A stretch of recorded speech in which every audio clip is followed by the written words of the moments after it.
Ayẹyẹ ọdún ìṣẹ̀ṣe ní ìjọba ìbílẹ̀ ìlà oòrùn Ìjẹ̀bú ní ìpínlẹ̀ Ògùn wáyé ní ogúnjọ́ oṣù kẹjọ ọdún 2023 ní OJÓWÒ.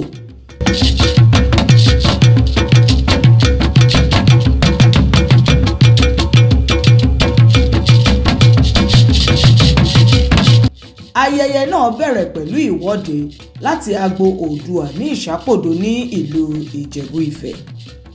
Àwọn oníṣẹ̀ṣe àti àwọn aṣojú ẹgbẹ́ ìbílẹ̀ gbogbo pẹ̀lú ogunlọ́gọ̀ ènìyàn fi ijó, ìfọn, orin àti ìlù yíde títí dé OJÓWÒ ní ibi tí a pèsè sílẹ̀ fún ayẹyẹ náà.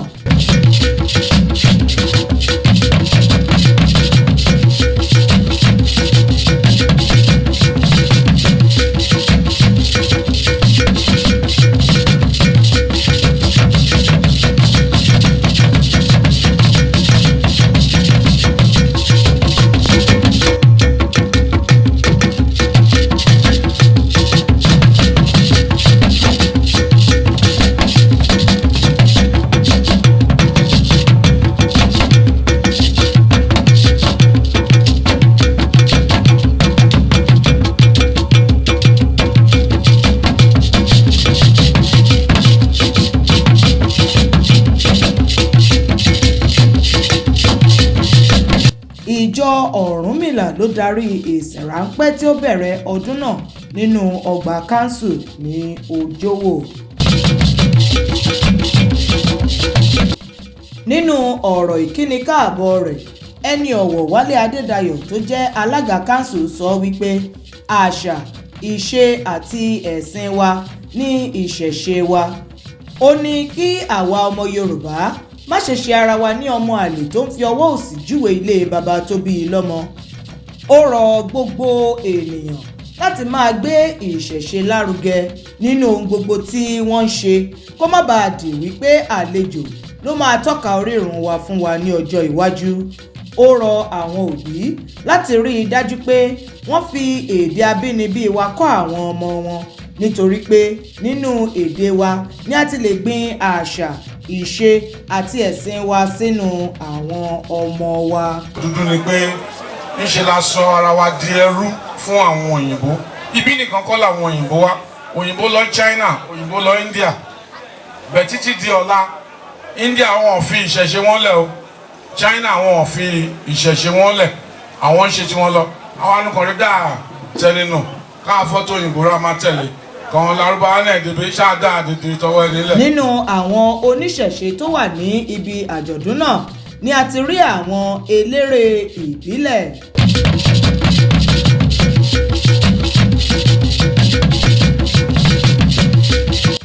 Àwọn olórìṣà.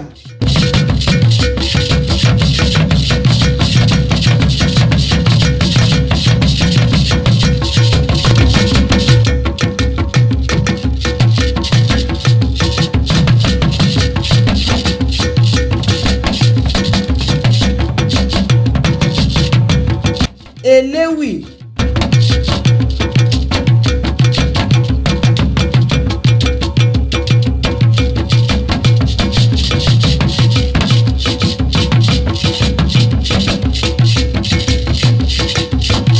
Babaláwo.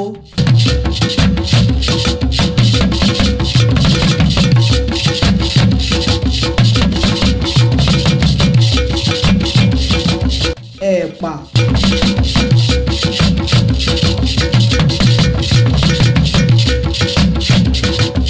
Eégún ìyàwó.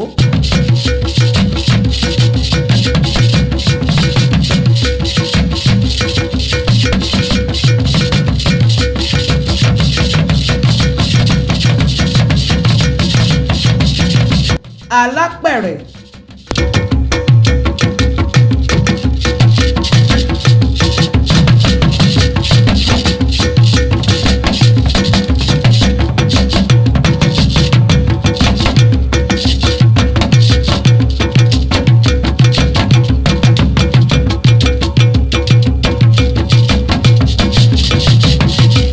Ẹgbẹ́ Ajé.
àti jìgbò.